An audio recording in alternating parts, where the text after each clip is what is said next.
Dastagiri Kodikathi Seenu both are not same. అంటే ఒక గొడ్డలి ఒక కోడికత్తి రెండు వస్తున్నాయి అంతే కదా. అంతే సార్. గొడ్డలి కోడికత్తి ఈ రెండు పోటీ చేసి రంగంలో దిగారు. వాళ్ళు సింబల్ కూడా అవే తెచ్చుకుంటే బాగుండేది. ఎన్నికల్లో పోటీ చేసేటువంటి సందర్భంలో వాళ్ళకి సింబల్ ఇస్తారు కదా పార్టీ కమిషన్. దస్తగిరి ఏమన్నా గొడ్డలి సింబల్ పాపులర్, కోడికత్తి పాపులరు. కోడికత్తి సీను తెచ్చుకొని ఇద్దరు కూడా కంటెస్ట్ చేస్తే కూడా ఎక్కువ పడతాయి ఆ సింబల్స్కి.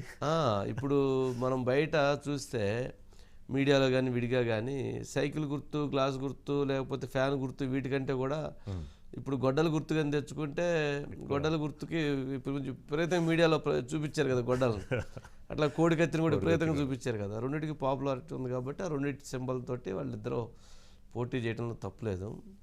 కాకపోతే రాజకీయాల్లో ఎవరైనా వచ్చి పోటీ చేయొచ్చు. మంచివాళ్ళు పోటీ చేయొచ్చు, చెడ్డవాళ్ళు పోటీ చేయొచ్చు, దొంగలు పోటీ చేయొచ్చు, దొరలు పోటీ చేయొచ్చు, రాజులు పోటీ చేయొచ్చు, రౌడీలు పోటీ చేయొచ్చు, గోండాలు పోటీ చేయొచ్చు, ఎవరైనా చేయొచ్చు. అంటే రాజకీయాల్లో దొంగకి ఓటు ఉండిద్ది, దొరకి ఓటు ఉండిద్ది, గోండాకి ఓటు ఉండిద్ది, అవినీతిపరుడికి ఓటు ఉండిద్ది, మంచి ఎవరికైనా ప్రతి ఒక్కరికి ఒక ఓటు ఉండిద్ది కదా. అందుకనే రాజకీయాలు వచ్చినప్పుడు ఎంతటి దొంగ అయినా దొర అవుతాడు. వాళ్ళు పోయి ఓటు అడగాల్సిందే కదా. తెలుసు వాళ్ళందరూ అంటే దొంగనంటే వాళ్ళందరూ బ్యాడ్ అనో లేకపోతే ఇంకోటో సమాజానికి వాళ్ళు నష్టం చేస్తున్నారు భావన ఉండిద్ది. కానీ వాళ్ళని పోయి ఓటు అడగాల్సింది, ఎందుకంటే వాళ్ళ ఓటు ఉంది కదా. అందుకని తప్పని పరిస్థితి. సరే ఏదన్నా కానీ ఇప్పుడు దస్తగిరి గొడ్డల గుర్తు మీద కోడికత్తి సీను కోడికత్తి మీద కానీ పోటీ చేస్తే చాలా కొత్త సాంప్రదాయాలకి, కొత్త రాజకీయాలకి తెరదీసినట్లయితే దస్తగిరి పోటీ చేస్తాన్నాడు కాబట్టి కోడికత్తి సీను కూడా నేను పోటీ చేస్తానని చెప్పినట్లున్నాడు. బయట సమయం సార్. వాళ్ళిద్దరు ఏం మాట్లాడారు? వామ్మో వెయ్యండి అయితే. వాళ్ళిద్దరు కూడా మాట్లాడారు. వెయ్యండి. నేను ఈ పొద్దు పులివెందుల్లో ఏ స్టేజిలో క్యాండిడేట్గా నిలబడతాను అనేది మీ అందరి దృష్టిలో పెడతాడా. అప్రూవర్గా మారినాం కదన్నా. ఓటు అడిగే హక్కు ఉంది అంటే మీరు అడిగిన క్వశ్చన్కు కరెక్టే. సరే మరి జగన్మోహన్ రెడ్డి గారు వివేకానంద రెడ్డిని మా చేత హత్య చేయించాడు. అతనికి ఓటు హక్కు అడుగుందా? ఓటు అడిగే హక్కు ఉందా? చెప్పండి. ఓటు అడిగే హక్కు ఉందా? పులివెందుల్లో నిలబడే హక్కు ఉందా? నేనన్నా మర్డర్ చేసి ఈ విధంగా అప్రూవర్గా మారి నైనా నేను చెప్పింది వాస్తవాలు నాయనా, నేను అబద్ధాలు చెప్పలేదు, ఇది ఉండేటోళ్ళు వీళ్ళు, చంద్రబాబు నాయుడు గారి టటోళ్ళు కాదురా నాయనా, వీళ్ళు ఉండేది అని చెప్పి వాస్తవాలు చెప్పినందుకు ఈ పొద్దు ఖచ్చితంగా ఓటు అడుగుతా. నేను వీళ్ళతో చేతులు కలపడం అది తప్పే, నేను కాదని చెప్పలే. డబ్బు కోసం నేను పోయి చేసిన తప్పే. తర్వాత తప్పుని తెలుసుకొని పశ్చాత్తాపడి అప్రూవర్గా మారినాయి. నేను ఎన్నో కష్టాలు చిన్న వయసులోనే నష్టాలని అన్నీ చూశాను. జైలు జీవితం కూడా అనుభవించాను. అలాగే ప్రజలు పడుతున్న సమస్యల పట్ల నేను చట్టసభల్లో బలమైన గొంతు వినిపించాలన్న ఉద్దేశంతో నేను రాజకీయాల్లోకి రావాలని అనుకుంటున్నాను. చాలామంది నేను ఎంతోమంది నాయకులను కలిసినాను, అలాగే ప్రజలను కలిసినాను. అలాగే కొంతమంది నాయకులు ఇప్పుడు ప్రస్తుత రాజకీయాలన్నీ గతమనే సమాధుల మీద రాజకీయాలు చేస్తున్నారు. నేను మంచి భవిష్యత్తు కోసం, ప్రజల మంచి భవిష్యత్తు కోసం రాజకీయాలు చేయాలన్న ఉద్దేశంతో నేను రాజకీయాల్లోకి రావాలనుకుంటున్నాను. అదే నెక్స్ట్ ఇప్పుడు వచ్చే ఎన్నికల్లో అమలాపురం నియోజకవర్గం ఎమ్మెల్యేగా పోటీ చేయాలని సామాన్యుల తరపుని బలమైన గొంతు చట్టసభల్లో వినిపించాలన్న ఉద్దేశంతో నేను రాజకీయాల్లోకి వచ్చి ప్రజా సమస్యల మీద పోరాటం చేస్తాను. పార్టీతో మద్దతు లేదు. ఒకవేళ ఏ పార్టీ నన్ను ఆహ్వానించి టికెట్ ఇచ్చినా ఆ పార్టీలోంచి పోటీ చేయడానికి సిద్ధంగా ఉన్నాను. వీళ్ళు ఎన్ని సంక్షేమ పథకాలు ఇస్తున్నప్పుడు కూడా ప్రజలు ఇంకా చాలా ఇబ్బందులు పడుతూనే ఉన్నారు. ఆ ఇబ్బందుల నుంచి వాళ్ళు గట్టెక్కించాలన్న ఉద్దేశంతో నేను రాజకీయాల్లోకి వస్తున్నాను. ఇప్పుడు దస్తగిరి జేబీఎం పార్టీ అలాగే కోడికత్తి సీన్ కూడా జేబీఎం పార్టీలో చేరుతున్నాడని తెలుస్తుంది.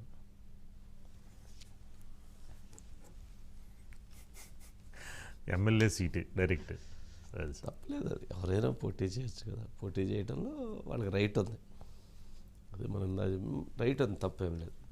కాకపోతే దస్తగిరి ఏమన్నా నేను హత్య చేశాను, నేను అప్రూవర్గా మారాను, కంటెస్ట్ చేసే రైట్ నాకు ఉంది, ప్రజాస్వామ్యం నాకు హక్కు కల్పించింది, నేను పోటీ చేస్తాను, నేను అప్రూవర్గా మారి నేను వాస్తవాలు చెప్పాను కాబట్టి, నేను అవతల వాళ్ళ బెదిరింపులు లొంగలేదు కాబట్టి నాకు ఓటేయండి అతను అడుగుతున్నాడు. కోడికత్తి సీను నేను వేటు వేశాను, బట్ నేను చిన్నతనంలో జైలు జీవితాన్ని అనుభవించాను, ప్రజల కష్టాల గురించి లోపల జైల్లో బాగా స్టడీ చేశాను, కాబట్టి నాకు కూడా అమలాపురం టికెట్ ఇస్తే నేను కూడా పోటీ చేసి గెలుస్తాను, ప్రజాసేవ చేయాలని భావిస్తున్నాను, చట్టసభల్లో ప్రజల హక్కుల గురించి ప్రజల సమస్యల గురించి పోరాడాలని భావిస్తున్నాను అని కోడికత్తి సీన్ చెప్తున్నాడు. రైట్. అయితే కోడికత్తి సీన్కి ఫస్ట్ టికెట్ ఇవ్వాల్సింది వైఎస్ జగన్మోహన్ రెడ్డి గారు. వైఎస్ఆర్సీపీ పార్టీ ఫస్ట్ సింబల్ ఇవ్వాలి అతనికి, అతని టికెట్ ఇవ్వాలి. అమలాపురం టికెట్ అడిగిన ఇవ్వాలి, లేదా ఏ టికెట్ అడిగిన ఇవ్వాలి, లేదా రాజ్యసభకైనా పంపించాలి, లేదా మంత్రిగా అయినా ఆయన తీసుకోవాల్సిందే. జగన్మోహన్ రెడ్డి గారి క్యాబినెట్లో కోడికత్తి సీన్కి మంత్రిగా చేసేటువంటి అర్హత మీరు అట్నైతే నేను చెప్పనండి, నేనేం చెప్పను. మీరు అంటే క్వాలిఫికేషన్స్ అంటే తప్పే ఉంది.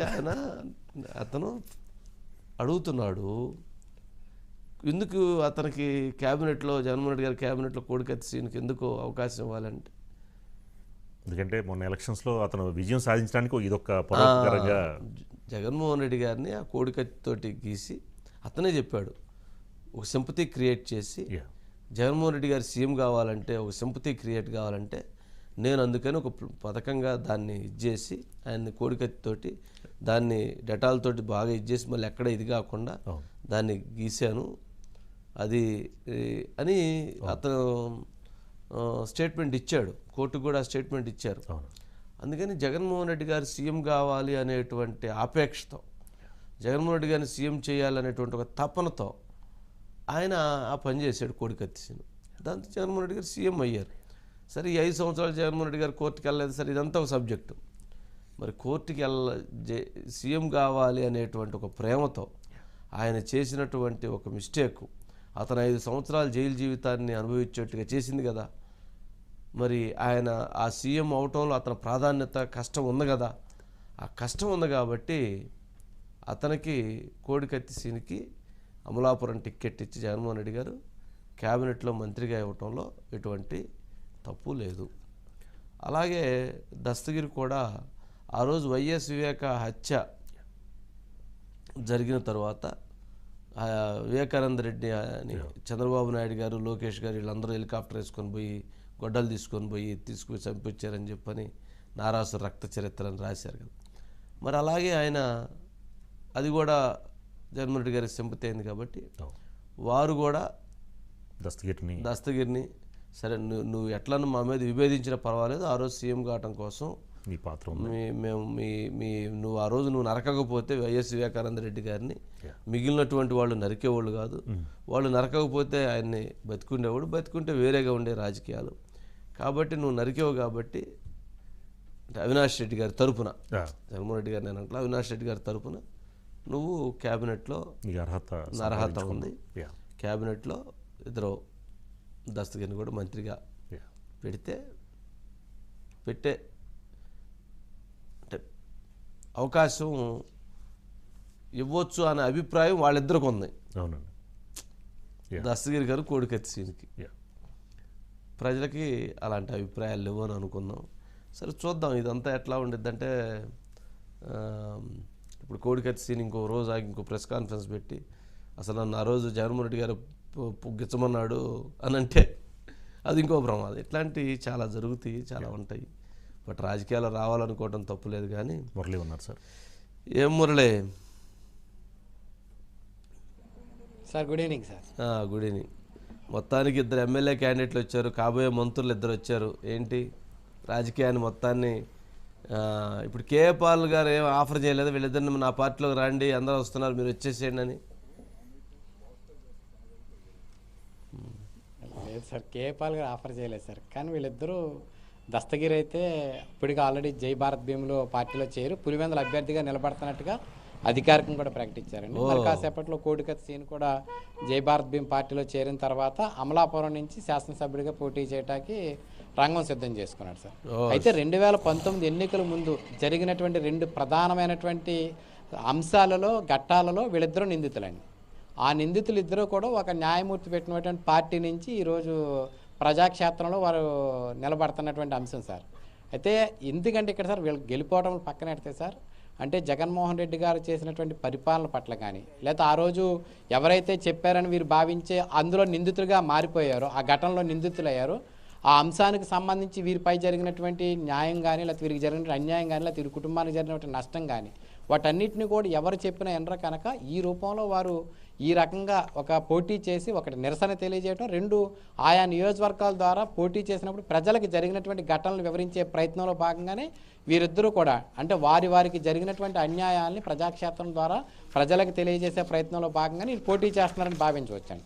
సరే, గెలుపు ఓటములు అనేది ప్రజలు అభ్యర్థులకు బలాబలాల మీద ఆధారపడి ఉంటుంది. ఎవరైనా పోటీ చేస్తారు, కానీ పోటీ చేసే అభ్యర్థులు పోటీ చేస్తారు, ఎవరైనా పోటీ చేస్తారు. అందుకని వీరు పోటీ చేస్తున్నారు సార్. అయితే వీరిద్దరూ పోటీ చేయడం అనేది కొంత ఆసక్తికరమైన అంశంగానే చూడాలండి. ఎందుకంటే తెలంగాణలో బరిలాక్ పోటీ చేస్తుంది. ఆమె ఇష్యూ వేరండి. ఎందుకంటే నిరుద్యోగ సమస్య నిరసనగా తెలియజేస్తుంది. కానీ వీళ్ళిద్దరూ ఒక కేసుల్లో 2 కేసుల్లో నిందితులుగా ఉన్నారండి. పోనీ ఏదో సాధారణమైన కేసులు కాదండి. ఒకటి వివేకానంద రెడ్డి గారి హత్య కేసులో అతను అప్రూవర్గా మారాడు, అతనే ఒప్పుకున్నాడు.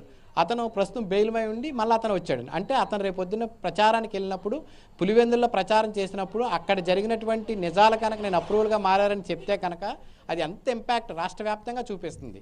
ఇలా జరిగిందా అని ఒక భావన బయటకు వస్తుంది. వివేకానంద రెడ్డి గారు లాంటి పెద్ద మనిషి హత్య గావించబడినప్పటికీ జరిగినట్టు ఘటన చెప్తే అదొక ఆశ్చర్యకరం, అది ప్రతి ఒక్కరిని కలింపజేస్తుంది. కోడికత్ సీన్ అండి, విశాఖ ఎయిర్పోర్ట్లో జరిగినటువంటి ఘటన, అది ఎందుకు జరిగిందో ఎలా జరిగిందో ఏంటి ఇప్పటికీ ఎవరికీ తెలియదండి. ఆ ఘటన అతను కూడా చెప్పుకుంటాడు. ఎందుకంటే అతను గెలవాలనే కాంక్షతో ఉంటాడు. గెలవాలనే క్రమంలో ప్రజల్ని మెప్పించే ప్రయత్నంలో జరిగినటువంటి పరిమాణాలు అంటే రేపు పొద్దున్న ప్రజలు నన్ను నిందితుడిగా చూడకూడదు, నన్ను దోషిగా చూడకూడదు అనుకున్నప్పుడు ఉన్న వాస్తవాలు చెప్పేస్తారండి ఆ ప్రచారంలో. అప్పుడు అది కూడా కొంత ఇంపార్టెంట్ తీసుకుంటారండి ప్రజలు. అంటే అది ఆ రకంగా వీరిద్దరూ పోటీ చేయడం అనేది ఖచ్చితంగా కూడా రాజకీయంగా ఒక నిరసన తెలియజేసే కార్యక్రమంలో భాగంగా వీరు పోటీ చేస్తున్నారని అక్కడ గెలుపోవటం అనేది ప్రజలు